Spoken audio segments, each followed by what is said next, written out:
going on, guys? Shane here. I'm here with my friend Ando of SenseiAndo.com. Today we're going to talk about Kung Fu in a street fight. There's been speculations on how effective it is, so Ando's going to give his take on it. All right, yeah, a lot of critics out there, a lot of big mouths saying fancy moves don't work, Kung Fu doesn't work, Filipino martial arts don't work, Salat doesn't work. All these really old, cool styles that have these nice flowing movements or these long fist movements, and we haven't seen them yet in MMA, so people have a lot of doubt. But let's take a real good look at it. I think these things do work, and my prediction is within the next 5 years or so, you're going to see more of this stuff in MMA.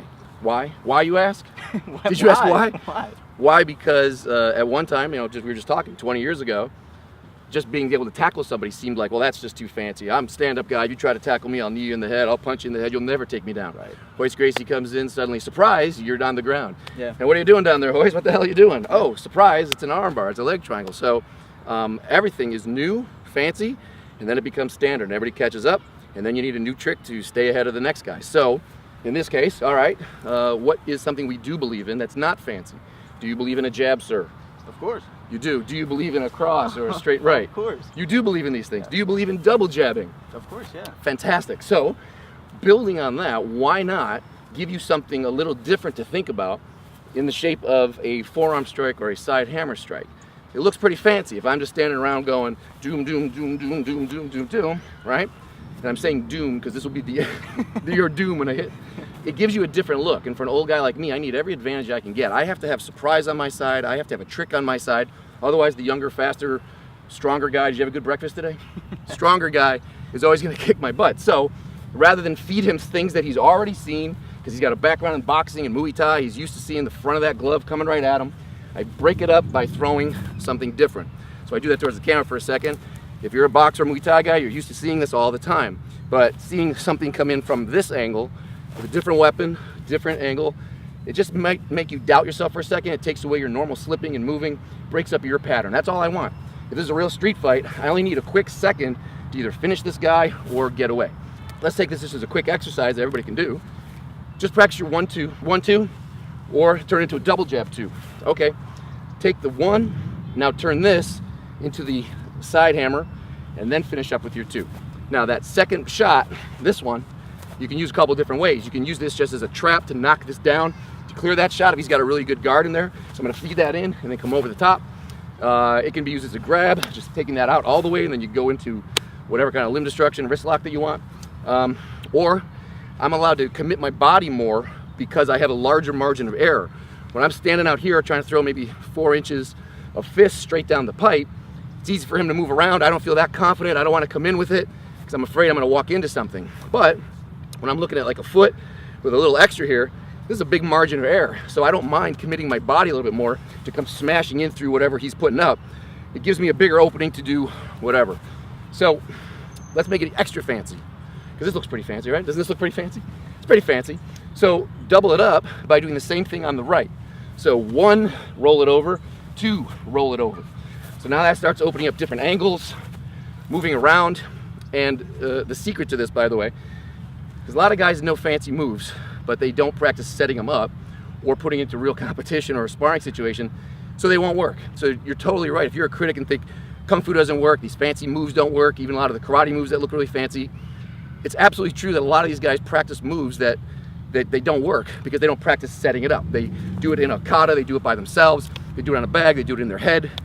But you got to get in there with somebody who knows what they're doing, someone who's throwing punches back, and then you figure out that these things do work, but you just got to work them a little bit. This goes under the rule that everything works if you know how to set it up, and nothing works if you don't. So even the 1-2 doesn't work if I don't know how to set that up. You'll kill me all day long if I don't know what I'm doing. So in this case, the secret to making this work is after you throw that jab, you want to keep your elbow at the same level that you would keep it at if you kept pumping in jabs at this guy. I'm going to keep my elbow up so that my head is still protected, my shoulder's still kissing my face, so that I have a good platform to wheel this thing out and then come out. Kind of like a speed bag. You work a speed bag? Of course. All right, so I'm not great on a speed bag, but I do know that when you have these kind of movements, whether you're doing side, which is not my favorite, whether you're just doing straight, okay, that's fine. But then there's the mix of one where you go straight round, straight round, straight round. And that might look fancy, like, oh, I'm just doing speed bag, but you can apply that right in here. It's that same move. So if you're working a speed bag and you're doing that pattern, dig it, put this into your sparring and see how it goes. I think you'll like it. So this is just dig it. Now we're not moving around, so we're not going to continue into the follow-up, but I think you'll see this opens up some opportunities that you didn't have before. Just because it gives him, again, this angle that he's not used to seeing.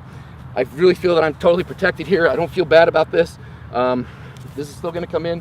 Does this make sense on your side of it? Does that seem like it makes sense? Yeah, I mean, what I really want to emphasize is you got to be open-minded. I see a lot of people say that this technique, X technique, doesn't work, and it's like, well, why not? Absolutely. As Ando's doing this to me, this is what I'm saying, because I'm so used to slipping the jab. So Ando, if I do this to you, I want to throw the jab at you, and I want you to slip to the outside. And if you said to follow up with this, I could even use this as a frame, and this is a Muay Thai technique. I can grab him from the back of the head, and I can go with the Nate. So if we're combining these fancy moves of Kung Fu to go here, I mean, that's not very different from what we see Floyd Mayweather using, you know, framing and then setting up the right hand. You know, so many people are critics and say, you know, that fancy stuff doesn't work, but is it really fancy? And we don't always have to do the forms, the katas and stuff like that. It's just use what works. Absolutely, it's an art, and that's why the fancy moves actually open up more options for anybody who trains in any style. If I come in just knowing, well, I'm going to do the same old stuff, front kick, round kick, 1, 2, well, then we both know the same stuff. We're pretty much equal as long as we're physically the same. So now there are thousands of other techniques that you can look into. You don't have to master all of them, do thousands of different moves and jump around like a monkey and doing all kinds of stuff, but you can find 1 or 2 things that fit your body. That's why all these styles exist. Something that fits your body type, fits your personality, fits your age and your abilities. But work them. The secret is you got to actually work them. You can't just go, oh, look at me, I'm doing fancy moves. Well, yeah, you're going to get your butt kicked and you deserve it. But if you take a couple of those things, make it your own, make it your art, then boom, you should do just fine. I agree. All right, guys, well, comment below. Let me know what you guys think. And check out Ando. Links in the description below, or probably somewhere on the screen right now. There it is over there. Until next time, guys, I'm Shane. And Ando. Fight tips, self-defense for the underdogs.